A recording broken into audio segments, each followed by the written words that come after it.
আসসালামু আলাইকুম। স্বাগতম জানাচ্ছি টেক উইথ ইব্রাহিম ইউটিউব চ্যানেলে। টেক উইথ ইব্রাহিম ইউটিউব চ্যানেলের পক্ষ থেকে আমি আছি ইব্রাহিম, এবং আজকের এই ভিডিওতে আমি দেখাবো আপনারা কিভাবে মোবাইল ব্যাংকিং বিকাশ থেকে নগদে বা নগদ থেকে বিকাশে ব্যালেন্স ট্রান্সফার করবেন। এর আগে নগদ থেকে এই পরিষেবাটি থাকলেও বিকাশ থেকে এটি ছিল না। রিসেন্টলি বিকাশ এই সার্ভিসটি চালু করেছে, যার কারণে আমরা এখন ইজিলি বিকাশ থেকে নগদে বা নগদ থেকে বিকাশে সেন্ড মানি বা টাকা ট্রান্সফার করতে পারবো। কিভাবে সেটি করবেন এটি দেখাবো আজকের এই ভিডিওতে। তো কথা না বাড়িয়ে শুরু করতেছি ভিডিওটি। শুরুতে আমরা বিকাশ থেকে নগদে ট্রান্সফার করব, এই জন্য আমরা বিকাশ অ্যাপসে চলে আসলাম। আমি আমার বিকাশ অ্যাকাউন্টে লগ ইন করে নিয়েছি। লগ ইন করার পর আমরা স্ক্রল করে একটু নিচে আসার পর এখান থেকে আমরা অন্যান্য সেবাসমূহ দেখতে পারতেছি।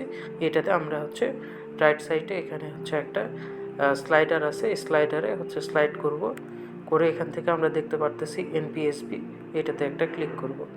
এনপিএসবিতে ক্লিক করার পর এখানে এমএফএস অ্যাকাউন্ট যেটা আছে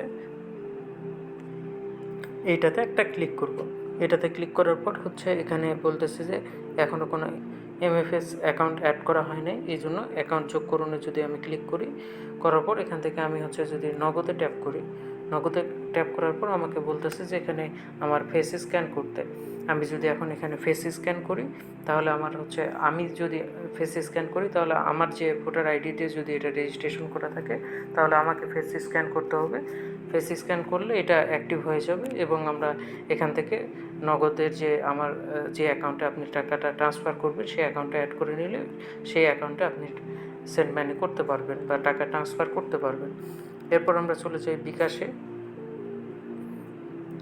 এরপর আমরা চলে আসলাম নগদে আসার পর যদি নগদ থেকে বিকাশে টাকা ট্রান্সফার করতে চান তাহলে এখান থেকে ট্রান্সফার মানিতে ক্লিক করবেন।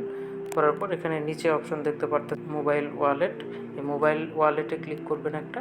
ক্লিক করার পর এখান থেকে আপনার নাম্বার দিতে বলতেছে। আমি একটা র্যান্ডম নাম্বার এখানে ক্লিক করার পর এখান থেকে দেখতে পারতেছেন যে টাকার পরিমাণ দিতে আমি 500 টাকা যদি দিই, এবং উপরে একটা অপশান আছে ওয়ালেট বাছাই করুন, এইটাতে একটা ক্লিক করতে হবে। ক্লিক করার পর আপনি উপায়, রকেট বা বিকাশ কোনটাতে পাঠাতে চান সেটা এখান থেকে সিলেক্ট করবেন। আমি এখান থেকে বিকাশ সিলেক্ট করতেছি।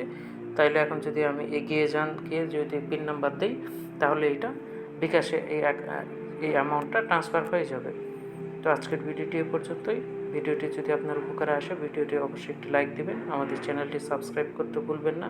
দেখা হবে পরবর্তী কোনো ভিডিওতে। সে পর্যন্ত ভালো থাকবেন। আজকের মতো বিদায় নিচ্ছি। আল্লাহ হাফেজ।